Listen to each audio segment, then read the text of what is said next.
right, good evening. I'd like to call to order the July 6th public hearing for the City of Tampa's Architectural Review Commission. Welcome, everyone. I'm Ted Kempton, Chair of the Commission. If you are here to present a project, you will have limited time to make your presentation, so we suggest being thorough but concise.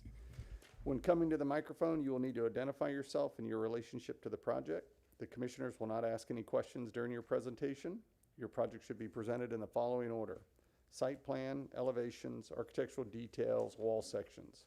Staff will then present their report. We will then ask for public comment. Please state and spell your name clearly if you are here to speak for or against a project. Your time will be limited to 3 minutes, so take some time now to summarize your comments because 3 minutes goes by very quickly. Following public comment, the commissioners will ask questions in the same order as the presentation. Next, the applicant will have 5 minutes for rebuttal. The public hearing will then be closed. After the public hearing is closed, no further testimony can be given. The commissioners will then discuss the case and will make their decision based on Chapter 27 of the City Code of Ordinances, the design guidelines, the Secretary of Interior standards, Historic Preservation Development Review Committee comments, and the testimony given at the public hearing. The ARC can only act on items that are within our specific jurisdictional responsibility. Owner agents are independently responsible to obtain any appropriate permits and/or approvals. If you have not already done so, please silence cell phones. Introduction of the, I don't have to read that. Starting on my left, we'll introduce the commissioners. Elena Ketchum, attorney representative. John Perkup, I practice architecture. Brian Hammond, architect. All right, also in attendance, we have Dennis Fernandez, Elaine Lund, Jared Varnum, and our attorney, Dana Crosby Collier. All right, let's see.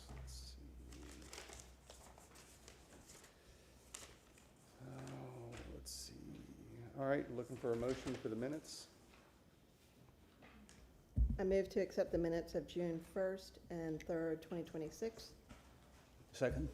All right, we have a second. Seeing no discussion, all in favor signify by saying aye. Aye. Motion passes.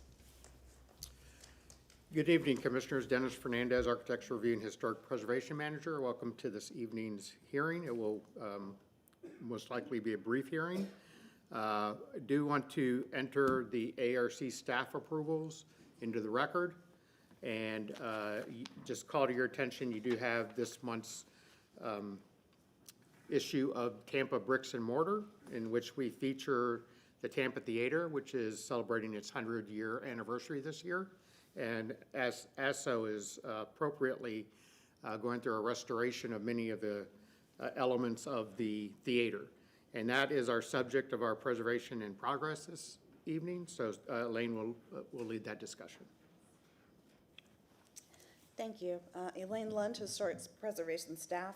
Moving to our Preservation in Progress presentation this evening. This month we're looking into the current work at the Tampa Theater and Office Building. The project goal is to fully restore the Tampa Theater in time for its 100th anniversary in October.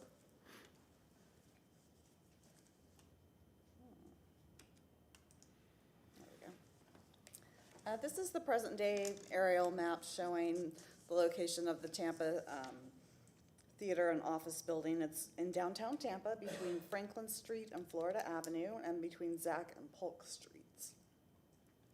The office building tower fronts Franklin Street, while the theater auditorium itself is located at the on the northeast side at the corner of Polk and Florida Avenue. The 1931 Sanborn map shows the 10-story office building on the Franklin Street side of the block with the connected auditorium, and notes that it was built of steel frame construction with concrete floors and roof and tile curtain walls.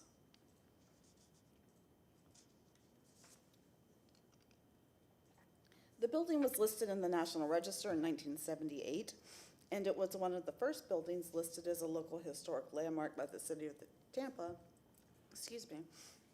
when the citywide historic preservation ordinance was enacted.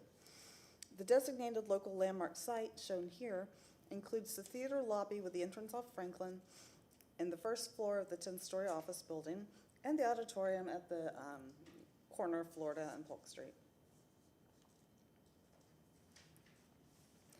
Construction of the Tampa Theater and Office Building began late in 1925. John Eberson of Chicago was the architect, and he designed over 100 movie palaces, perhaps even closer to 200, not only in the US, but in other countries as well. R.E. Hall, an engineer and architect from New York, worked with Eberson on the Tampa Theater and other theaters of this era, including some in Miami. George A. Miller, a local Tampa builder, constructed the project. The theater opened on October 15th, 1926.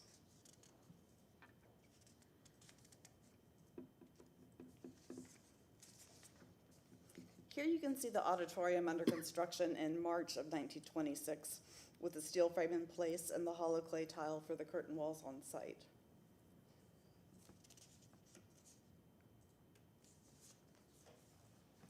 The highly ornate Tampa Theater was designed in the Mediterranean Revival style, which was popular in the 1920s. The Mediterranean Revival style features an eclectic mix of details borrowed from countries bordering the Mediterranean Sea, including Spain, Italy, and Morocco. The 10-story office building has an asymmetrical facade with balconies, balustrades, finials, and terracotta accents. Most of the ornamentation is on the building's base and its upper stories.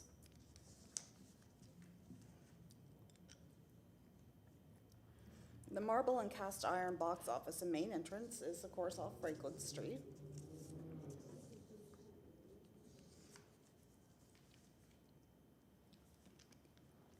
An extended lobby leads to the theater, originally designed to hold 1,600 patrons. The interior is richly decorated with wrought iron lamps, carved wood chests and chairs, statuary, wall hangings, medallions and coats of arms, and paintings in the style of the old masters. Some of the furnishings chosen were genuine antiques, including Venetian lanterns and Spanish and Italian pottery.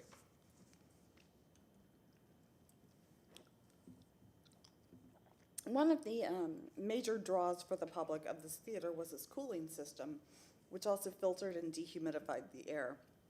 This allowed theater goers to sit in comfort in the atmospheric theater, designed to resemble an open courtyard surrounded by facades with arched galleries and balconies, featuring wrought iron window grills and railings, and topped by tiled roofs with accents of exotic vegetation.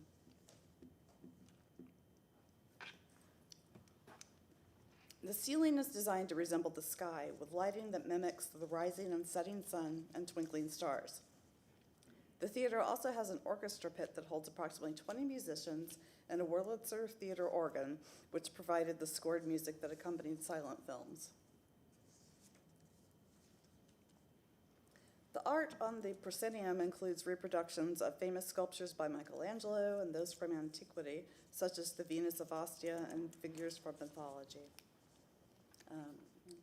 Also was included a statue of Christopher Columbus to tie in a link to Tampa's Spanish heritage.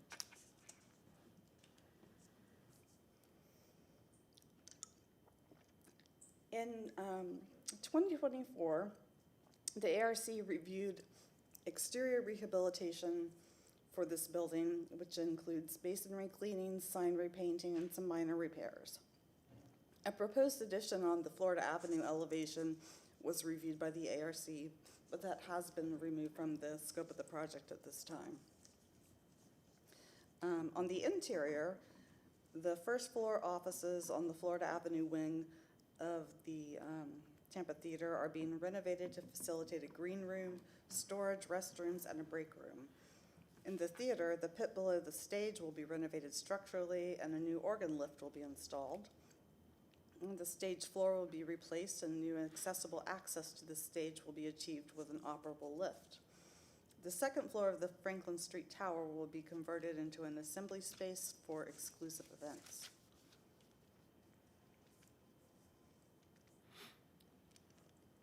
The full authentic restoration of the paint and plaster requires that expert artists be able to access every part of the auditorium's ornate walls and its starry ceiling.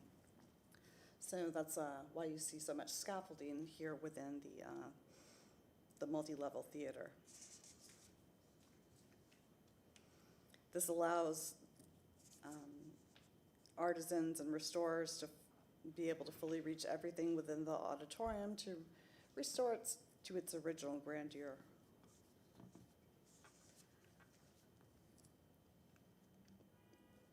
And here we see some of the plaster repair and painting going on. In addition to doing some of the restoration work in place, some of the fixtures have been temporarily removed for cleaning and restoration. The building's infrastructure is being upgraded as well, and renovations to the theater will increase lighting levels in the lobby and stage areas with new mechanical and electrical equipment as well.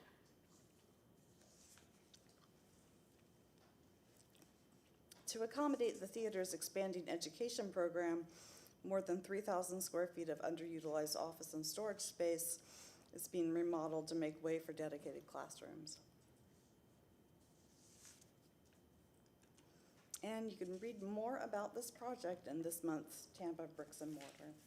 Thank you. Thank you, Elaine. It's a wonderful project. I had an opportunity to see some of the artisans working.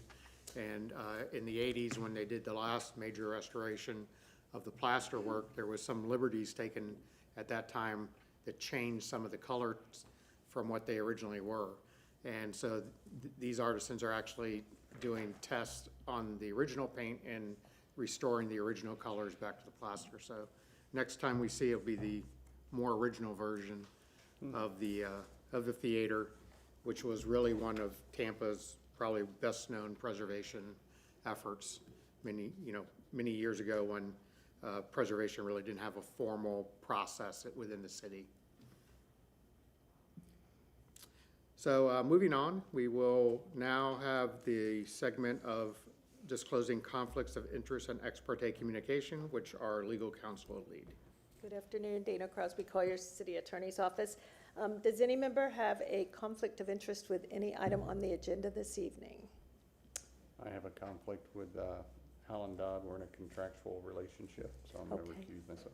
Okay, so we will, prior to that item, we'll do our receive and file of the items that we received tonight, and then we'll adjourn to reconvene on July 8th at 5:30 to hear that item when we have a full quorum. Thank you, and don't forget the Form 8. Oh, okay.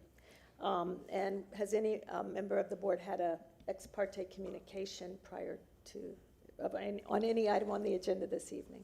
I have not. Thank you. Thank you.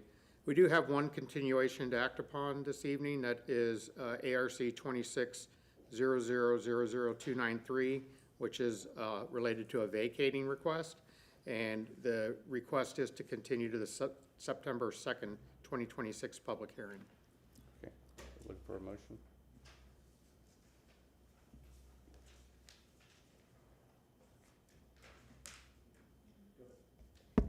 I move to continue, grant a continuance in case ARC 26-00000293, BAC 26-000012 for the property located at 207, 209, 215 West Fern Street and 210 and 212 West Beach Place, to Wednesday, September 2nd, 2026, public hearing at 5:30 p.m. All right, we have a second. Not seeing any discussion. All in favor, signify by saying aye. Aye. Motion passes. Thank you. And with that, we're ready for our case this evening. Elaine will introduce the case and the applicants can. Do we need to swear in? Oh, we do need to swear in. You're right. Getting ahead of myself. So if anyone's going to be providing testimony, please stand and raise your right hand for the swearing. Do you solemnly swear or affirm that the testimony being provided today is the truth, the whole truth, and nothing but the truth? I do. And now we're ready to proceed. Thank you. Elaine Lund, Historic Preservation staff. Moving to the top of page 3 of our agenda, the first case that will be heard tonight is ARC-26-00000300/REZ-26-00000293 0000047 for the property located at 1701 North Florida Avenue. This application is for a recommendation for rezoning. The property that's being rezoned is partially in and partially out of the Tampa Heights Historic District. So the rezoning request is from RM 24, which is the zoning category of the parcel on the south side that is of 7th Avenue, which is outside the historic district, and PD for planned development, which is the current zoning category for the property that's within the historic district. And the rezoning request is to change that to one combined PD, planned development. This request includes a sky bridge to be connecting the two property parcels. And so what we're looking at today is the sky bridge that falls within the Tampa Heights Historic District there along 7th Avenue. So moving to the photo presentation, let's see if we can explain that in a little bit better here. This is the district map showing the location of the subject request. And you'll see that the parcel that's within the Tampa Heights Local Historic District, the boundary of the local historic district is the red dashed line on this map. Is shown in, the parcel within the district is shown in solid green. Then you see a little line which represents the proposed sky bridge, which connects it to the parcel that is just the green outlined parcel outside of the historic district. This is the 1920 Sanborn map showing the subject sites, both within and outside of the historic district, and the approximate location of the proposed sky bridge. You can see that historically there were many individual buildings on the site, most of which are have never been present as long as the historic building has been in existence. There was one site located at the corner of Oak Avenue and Morgan Street, which has been relocated over to the east side of Morgan Street, and that was done to make way for the development that's currently on the parcel within the district.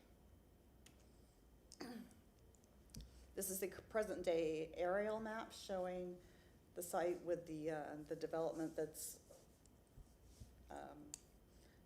more completed now than it was at the time of the photograph. So you can see that it's bordered by Oak Avenue on the north, Florida Avenue on the west, Morgan Street on the east, and then we have 7th Avenue on the south side of the northern parcel, with the red line representing the boundary of the local historic district, and then the green line representing the sky bridge that would connect it to the parcel outlined in green that is outside the district. Here, this view is looking south on Florida Avenue with the new construction of the project that's within the boundaries of the district on your left, and we're looking south toward downtown Tampa. This picture is taken mid-block, about between 7th Avenue and Oak. Turning around, this is the view looking north on Florida Avenue. So we're looking across Oak here, and the subject site would be on your right. Moving a little further south, you get a better view of the project that's the new construction at 7th Avenue and Florida Avenue. And then we're going to turn around in a circle and look at the buildings that are along on the northwest side of this intersection. There's a non-contributing building at the corner there. It's Florida Avenue and 7th. And another, excuse me, non-contributing building on the southwest corner of Florida Avenue and 7th Avenue. This portion of the sorry, this parcel here that we're looking at on the southeast corner of Florida and 7th Avenue is not within the historic district boundary. And then looking back northeast from Florida Avenue and 7th Avenue here, we're back about where we started. And then we'll just take a look east on 7th Avenue. So you can see the historic brick street and granite curb that's still present along the curb on the south side of the street on 7th. Moving further down the block, this is the view here. So we're getting about where the proposed sky bridge would be between the two subject sites. And then turning around, looking west on 7th, this is the view from about mid-block. So we have the recently completed construction on the right, subject site on your left, that's outside the district. And moving back a little bit, this is the view looking west from the corner of Morgan Street and 7th Avenue.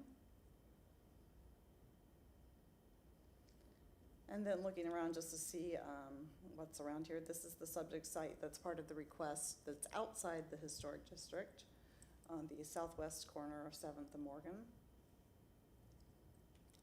This is a view looking south along Morgan Street. So we're looking at toward downtown Tampa from the southern boundary of the historic district here. Then looking southeast, 7th and Morgan Street. This is some construction that's not historic and is outside the historic district.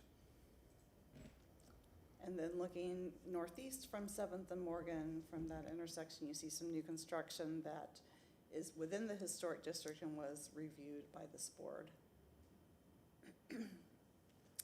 Finally, looking north on Morgan Street from 7th Avenue, you can see the existing new construction on the west side of that's a part of this proposed request. And if you can make out just to the, on the right side of the photo, north of the white building, there's a little blue building. That would be the one that was relocated from the subject site to make way for the proposed, or the new construction now that's on the side on the left. And taking us back to looking again here at the completed new construction on the project site, and you have another little view of 7th Avenue there. So that completes the photo presentation, and at this time we'll ask the applicant to come forward and present the request.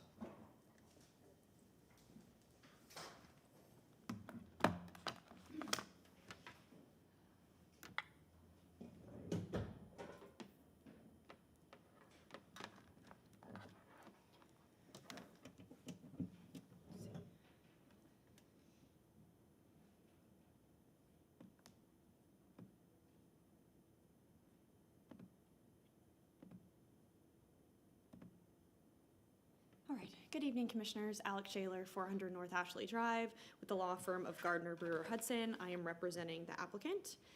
Elaine did a great job setting this up. That was quite the tour. I just wanted to give a little bit more background on the request. This is a relatively nuanced recommendation on a rezoning. You all have seen plenty of recommendations on rezoning, so this one's a bit different. This is a two-phase project. It candidly wasn't really intended to be that way from the start. So this board reviewed both a rezoning recommendation on what we have now called Phase 1, which that's the constructed building that you see here on the screen. Again, rezoning rec already happened back in 2022. A certificate of appropriateness was also issued subsequently to that. As you can see, the building was constructed, it's been leased, it's operated, and then the applicant had the opportunity to acquire this small piece across the street, which we are now calling Phase 2. Phase 2 is going to be a really small residential infill site. The site itself is just over half an acre. It's going to be 101 units, multifamily residential. And the reason that we have proposed the request for the Skybridge is because we would like to share parking amongst these two different buildings. Phase 1 is grossly overparked. There's 530 parking spaces on phase one. Yes, that's exactly. There's 330 units, so you do the math. Each unit parks at about 1.6. So a lot of vacant parking stalls there. So again, what we're proposing here is just this connection to allow the future residents of phase two to park in phase one and have a safe, direct connection from their car to their unit.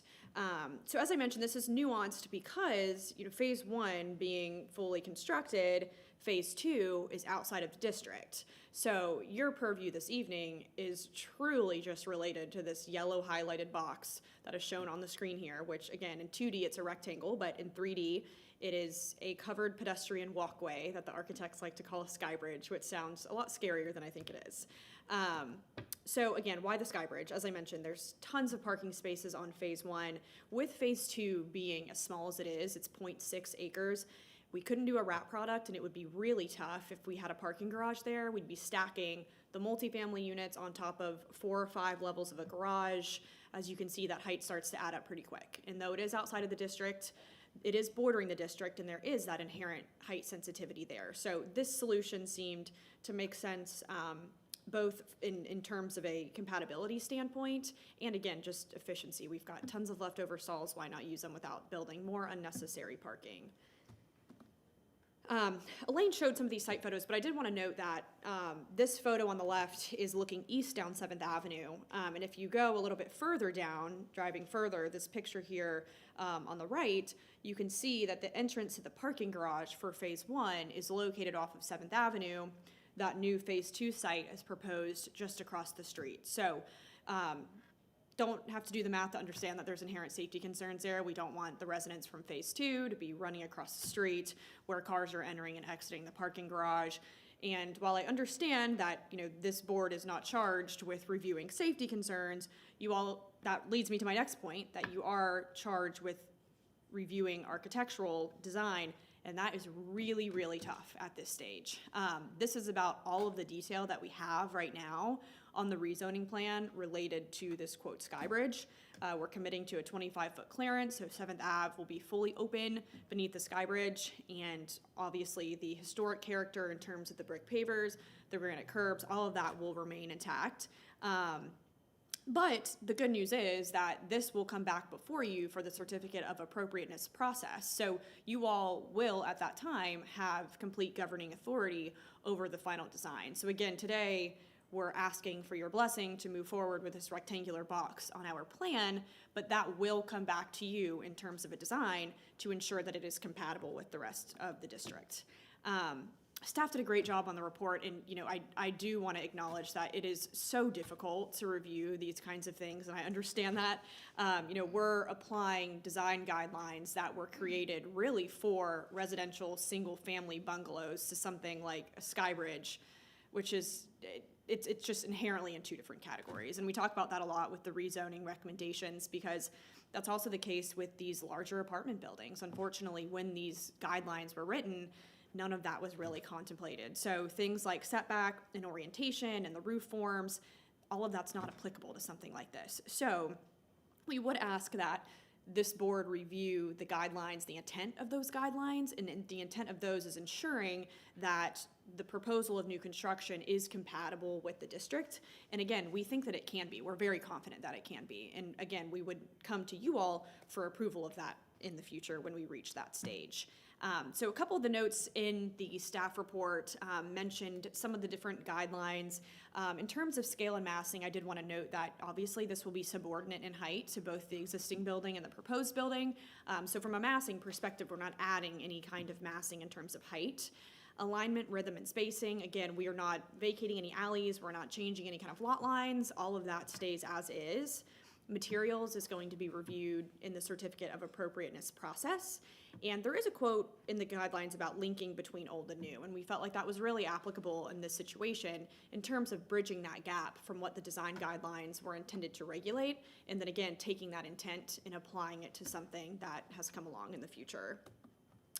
The staff report also mentioned the National Register criteria, 4 different components of that. I did want to note those that, in terms of design, we're not proposing a grid interruption, and I think that's the whole point of this, right? It's to elevate this above the ground plane so that the alley or the 7th Avenue stays as is with the historic pavers and with the granite curbs.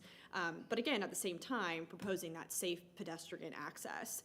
Again, this doesn't alter the setting in any way. If anything, it avoids that additional curb cut on 7th Avenue. And then feeling and association were noted as well. And again, these are such immeasurable qualities, so this is so difficult, especially applying to something like this. But there is no direct link between an important historic event or person and a historic property.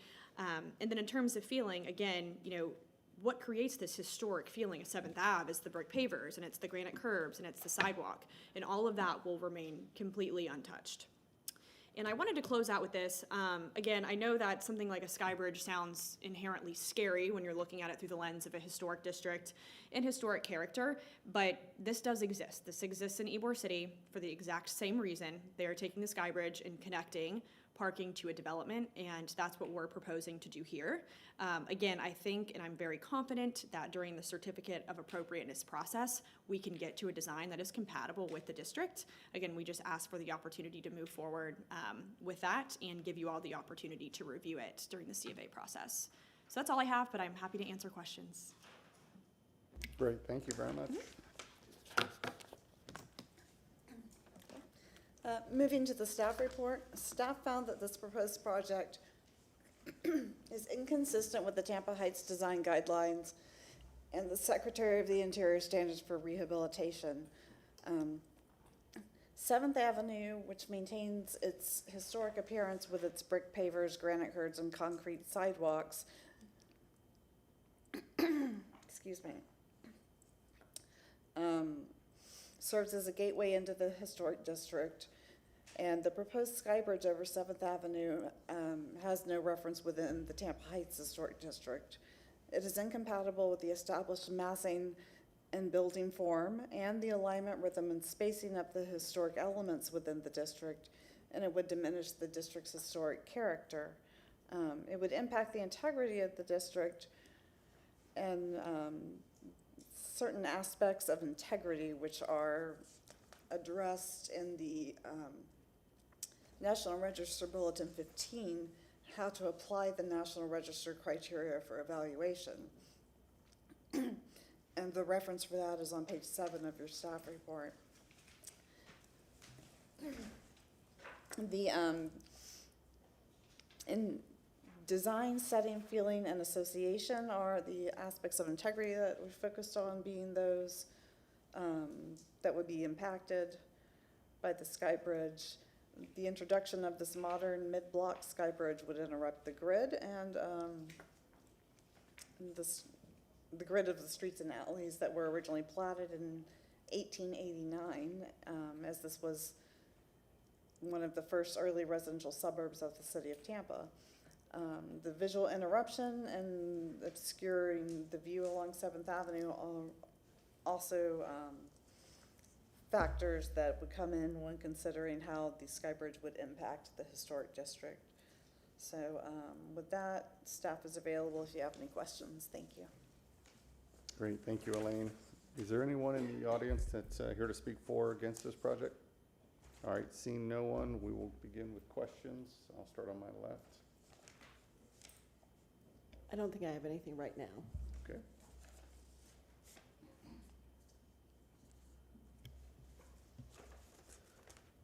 I'm trying to think if there's any questions because we have so little information to go by.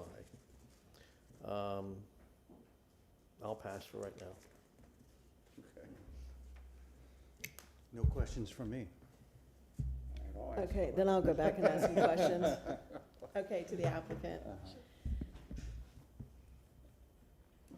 Okay, this may come off as an insensitive question, but is the reason that you need the bridge because of zoning and parking for that lot that's outside of the district? Yeah, that's a really good question. Yes, we do have a required parking ratio that we're supposed to meet per the zoning. We could ask for a waiver for the number of spaces, but again, it just seemed like we have so many extra spaces over here, why not use them?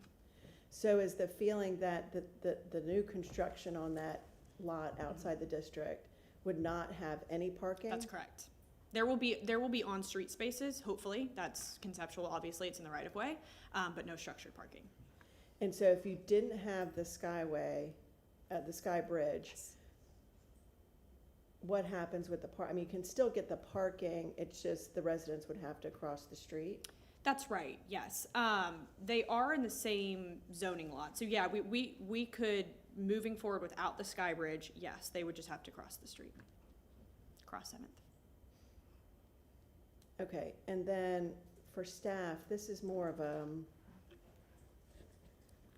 so I can get a sense of the area. Isn't the new YMCA building being built somewhere around Northwest. this Yeah, location? that's planned to be north at the corner of Palm and Florida Avenue.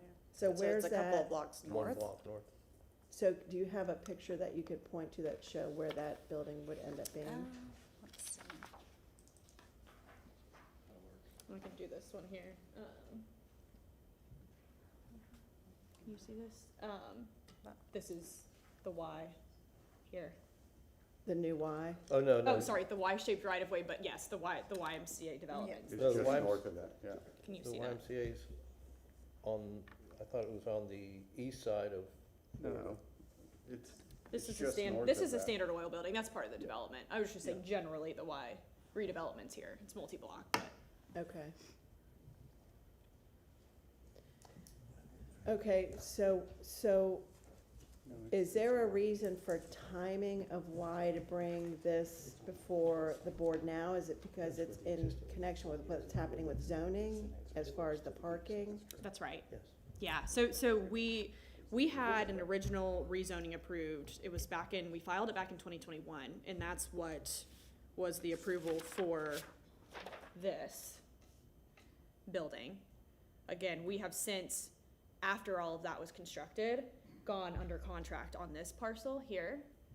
And like I said, given we had so many extra spaces in this garage, because the zoning code has changed relatively in the terms of their interpretation of parking. So this was parked at like the suburban city code rate, whereas now this stuff is parked at 1 per unit. So we would technically only have 330, but again, older version interpretation of the code, we have 530. So since we already had so much parking in here, we thought this makes the most sense. Let's not do structured parking on this, keep the height lower, and just add a connection here to use those.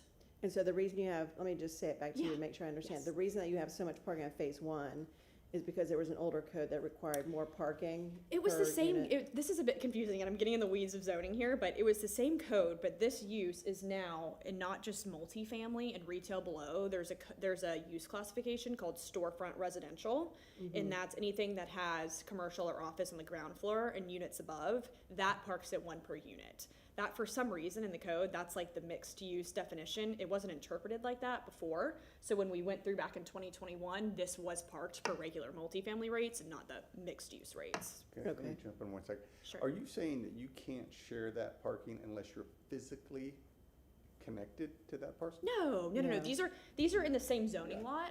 Yeah, So yeah. that this parking is shareable. I think we're more so concerned about having a safe Okay, connection, out of the weather, out of the elements, et cetera. So Yeah, because I think I asked, but you would still have the parking. It's just the residents would have to cross the street as Yeah. opposed to using. So where on the existing building does the Sky Bridge connect? sure. Let me see if there's. I think I printed the elevations. And I believe in Patton, you can correct me if I'm wrong, but I believe it's an existing corridor, and they're punching through for the connection. You wanna- As it's drawn right now, it's going directly into a air-conditioned corridor. There are 2 potential landing locations. One is directly into the garage and one is into the corridor. Our preference is in the corridor, because it will make for a nicer connection point, but it's basically mid-block. I think if it helps you to Okay. visualize too, not just the Centro Ybor example, but a long time ago, I used to live at 2 Bayshore, and they have that same, in the Hyde Park district, they have that same connection between their 2 buildings. I remember I used to park in the garage and walk across the Sky Bridge to my apartment. It'd be like that. Sir, if you could please state your name for the record. Patton Chalura, I'm the co-developer on the project. Okay, and then to staff, thank you. So if the bricks and the curb cuts and all that are not being affected, then what's the objection to the Sky Bridge? The Sky Bridge would be a visual intrusion to this, this pattern. It's there, visually interrupts the regular grid, and visual intrusions are, generally, when you're reviewing for adverse impacts to historic districts, that is something that can be considered, and if this were going, say, through a review through through the State Historic Preservation Office, perhaps, then that would be, a visual impact would be something that could be considered to be an adverse impact. Okay. Is there a height, if it was another floor up, would that mitigate the visual intrusion? I think that's really up to the board. One floor may or may not make a huge difference. I'm not sure that would impact the staff position, but you know, ultimately it is your Yeah, decision. I guess to that's make. my question for staff. Is it if it was above the view plane of your user of the street, does that help solve the problem, or is it just your position is we don't want it there at all? I guess that would be my question. That was gonna be my next question. Is there anything that can be done that the staff would? Commissioners, Dennis Fernandez, Architects Review and Historic Preservation Manager. I think just as what's kind of been unfolding with the agent's comments, it becomes a reference in the district that then becomes repeated over and over again. I mean, if you think about the YMCA in Florida Avenue and the amount of traffic that's going down Florida Avenue, if they develop out that PD that was approved by council, you have another reference that would then connect into the historic district as well. But generally, sky bridges, you know, tend to be an urban solution, usually in central business districts or more populated areas, and really don't have a place in a neighborhood, which is what this is. So, you know, I consider it just a rather poor urban planning technique, which is not the focus of your decision-making this evening, but impacts to the historic district, whether they're at 2 stories or 3 stories on a gateway of 7th Avenue that leads both into the Tampa Heights Historic District and eventually into the Ybor City Historic District, I think are something that need to be carefully considered. So can we just see one more time pictures of how this area is the gateway into these different areas, just so one more time we can get a sense of space? Sure. Elaine Lund, I can go through the presentation again for you. if Well, you like. I would just pick a couple that show, I guess, of that on 7th, that show what view are we obstructing or interfering with. Okay, so this is the view looking into the district from Florida Avenue. So, okay, so what this- is at the end of that? There's another street, right? There's a cross street that comes up? Then you go underneath. Right, the, and you won't- you would drive under Underneath the the Sky interstate? Bridge and you come to Morgan Street next. And then after Morgan Street is Jefferson Street, and after Jefferson Street is Central Avenue. Okay, and then where, the picture showing the other, So this is about at the location where the Sky Bridge would be here, still looking east. And then turning around, this would be looking west toward, looking out of the district, basically. And that's just backing up a little bit, so we're looking west, the same view, but further east from Morgan and 7th. okay. All right, I have nothing further. Questions? You reference Central Ybor. Are there any other sky bridges anywhere in Tampa Heights? I don't believe that there are, so that's why we were trying to pull precedents from other historic districts. Gotcha. Thank you. And then how tall is the building going to be, the proposed Phase 2 building? How many stories? Let me check, give me one Not second. height, just stories, relative to this one. Same height? Do you know? 7. 7. Yeah. And that's what this one is? More or less? This one roughly, yeah. Yeah. Yep. Okay. All right.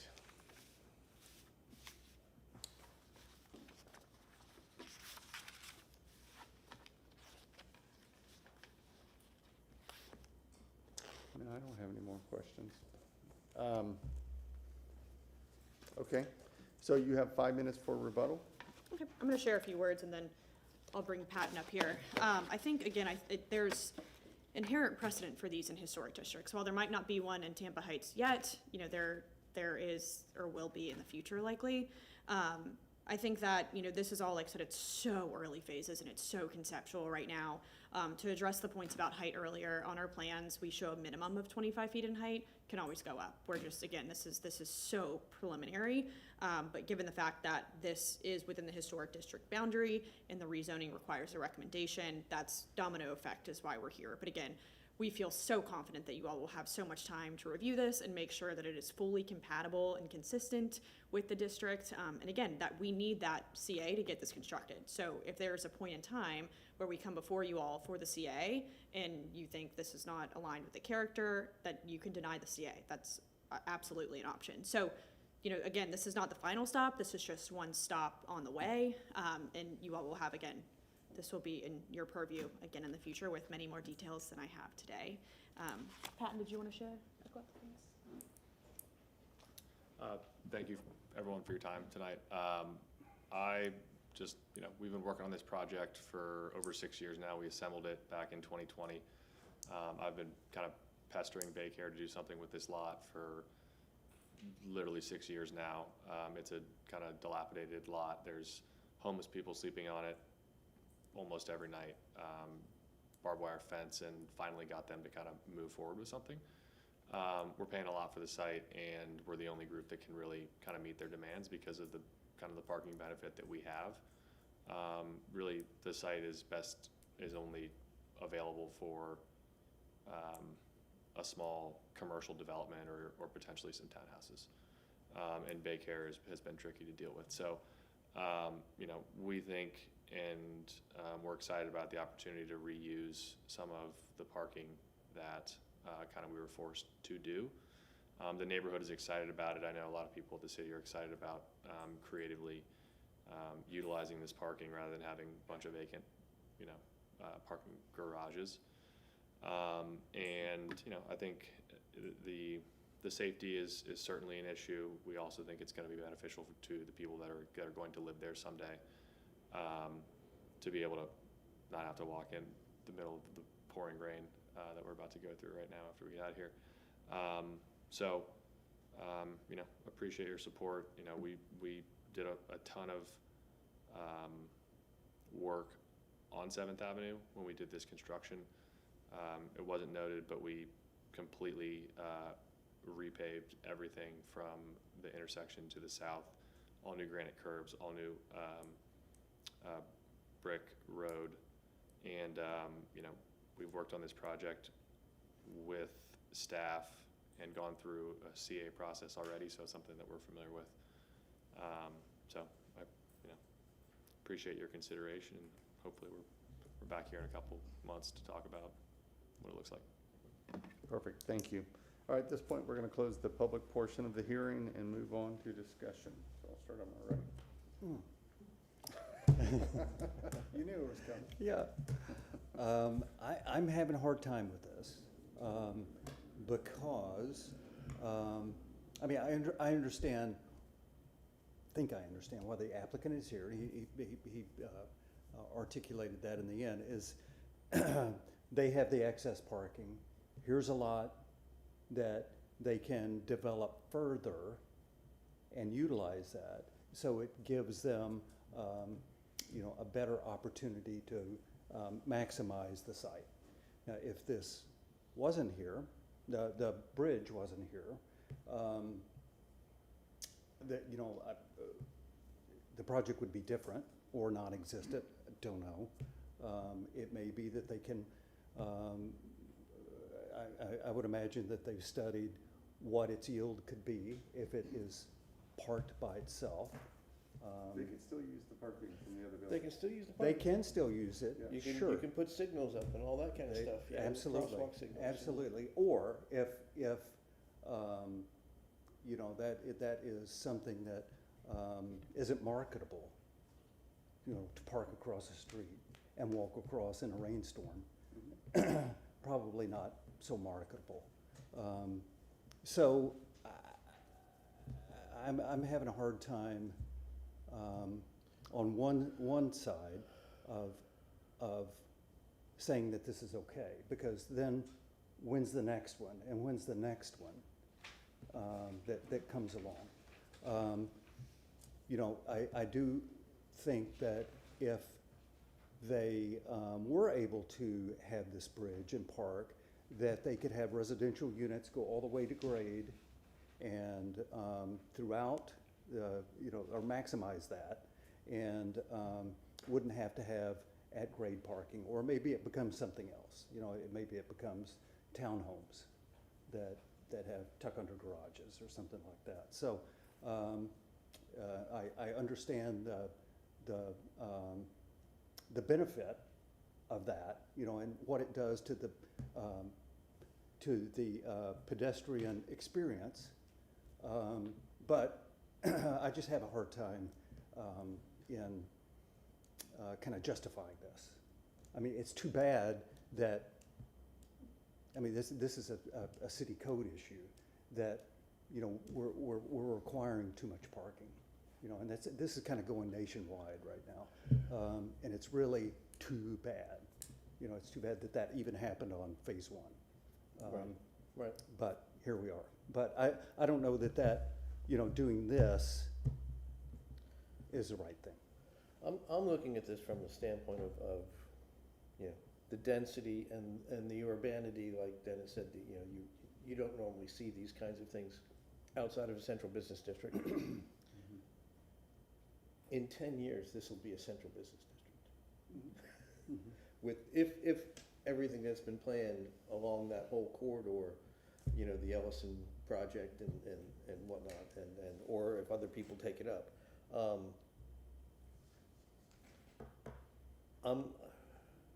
It's unfortunate that we already allowed a 7-story building in the district to happen at the southern end of the district. And it's gonna, and the mass of the size of what's gonna happen in the future is way beyond that. So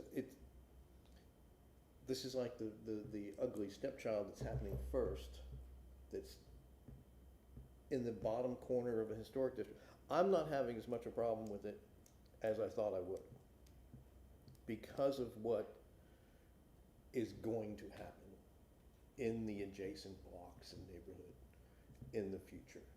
And that we're at the edge of the district, that we already kind of, you know, we already let this building be built at the edge of the district. And now this sky bridge isn't really in the district. It's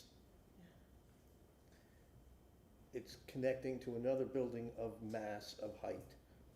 So I'm not having as much problem with it as I thought I would, because we already let that building get built there to begin with. And we're not touching 7th, frankly. You know, you're leaving 7th as a pedestrian throughway. So, That's good points. So, I have a question for legal, if I may. What is being asked to be approved? That a sky bridge be permitted, but what would come back on the next phase? The look of the sky bridge, the height of the sky bridge, all that? So Yes, what exactly? That's correct. Dana Crosby, Collier City Attorney's Office. This will be a recommendation to City Council regarding the rezoning. And then when they are ready to produce the product on the south side of the historic district, they will bring back the design of the Sky Bridge for review. Which would include the height. Which Yes, could it will include the include height. the, it Where- will include whether the it's- sketches, just like any other elevations, yes. Okay. And Um, then last question for legal. Does, hold on, Dennis has something to add. Okay, and for your information, the PD specifies a minimum height of 25 feet. Okay, but we could say it needs to be Yeah, that's the higher. minimum. Yeah, okay. And then the next question is, are we approving this Sky Bridge if they decide at the end of the day not to have the Sky Bridge, which I don't think is gonna happen, but, Yeah, they don't Say- have to develop the Sky Bridge. but if we approve it, if somebody else buys this piece of property, does it come with the ability to put a Sky Bridge? Yes, once the rezoning has been approved by council, that will travel with the property. This is a recommendation to council. Yes, that's correct. Okay.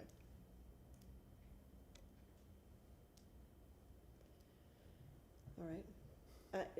The, I have to admit, I don't have, I'm like you, I don't have a huge problem with it. I have a little problem with it. Just because if it was one block over, I wouldn't like there to be a sky bridge between two buildings. But, you know, I look at what is, and it's right on the edge, and I don't know exactly where the line, historic, is it in the middle of the So, is street? it down the middle? Yeah, so half of it would be fine, but it's the other half that's not fine. It's a weird, it's because of the location. Well, And so I just generally, and I agree, you know, do we really want people walking across the street and I look at all of it, No, it wouldn't happen, something else would happen. Yes. something else These would be parking designed spaces would there. not be utilized by this property. Yes. And they would do something else there to resolve the Yeah, parking. yeah. Yep. So then, so then it's, if you're looking at Seventh, does it bother you to see a sky bridge So, on so the one way looking one way and one the way? issue that's gonna come up, Yeah, and, Commissioner Prokop mentioned it, there is development that's gonna be to the west and to the north. Almost lost that. Yeah. To the west and to the north, that is gonna be at a larger scale than this. So then, the applicants, future applicants will come back and say, I do have precedent, and it's more urban now, so I can do that. I think we all agree, if it was on Florida Avenue, this would be a no-brainer, that we would say, no, no, this is inappropriate. But you could foresee 10 years from now, having a sky bridge from the Y, somebody coming and saying, hey, it's for the kids, we gotta protect the kids. Keep the kids safe. Cross it, yeah, and then, it's just, it's that creeping effect. This doesn't bother me that much, because from a gateway standpoint, literally if it went up one more floor and they planted oaks as opposed to those measly crepe myrtles, you could have more of a canopy that would soften it and maybe make it go away anyway. That was my next question, is can we condition this based upon adding, enough landscaping or mandating Right. trees of a certain, quality and whatnot? Well, wouldn't that come up in the next, would that come up Yeah, it would. next? So, and then it could also be, as you know, the architectural design of it could be a little bit more, transparent as opposed Open to air. blocky and, Right, right. to help minimize it as well. But, Yeah. yeah, this is not a hard no, but it's not. An enthusiasm, I agree with staff that this is not great, and there are very few other positions where I could see myself supporting it. But the scale of this building is gonna be the scale of the building, and there's already and they did a nice job on the building, but it is just a large mass, It's, so. So I have one more question for legal. If it gets denied, are they able to bring it back up at some point? They're gonna if go they- to city council. they go to and city get- council? We're just doing a recommendation, so then they'll go to city council, and city council may or may not approve it, and then bypass us, and then it'll come back to us for CA, For the look, yeah. okay. It's a tough one, for sure. So I hear a motion, or we want more discussion? Go ahead, make a motion. Somebody.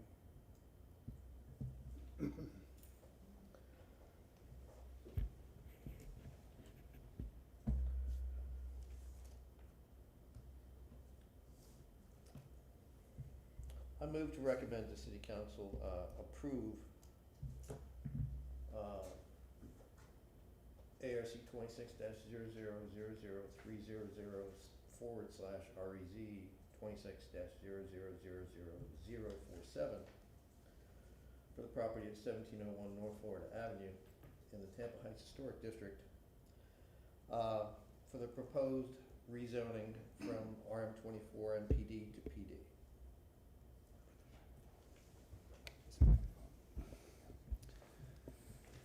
Did you give reasons? We really need to be specific. It's And- going to city council. And do indicate portion of the Sky Bridge within the Tampa Heights Historic District. And it's for the portion of the Sky Bridge within the Tampa Historic Heights District. For reasons that the existing scale and massing of the property in the district and the scale and massing of the building across the street that's being proposed that would be connected with this Sky Bridge are already beyond what would be normally considered to be appropriate for a historic district, but it's their existing conditions. And I don't foresee this Sky Bridge being a harmful impact to that portion of the historic district. Okay, we got a motion. Do I hear a second?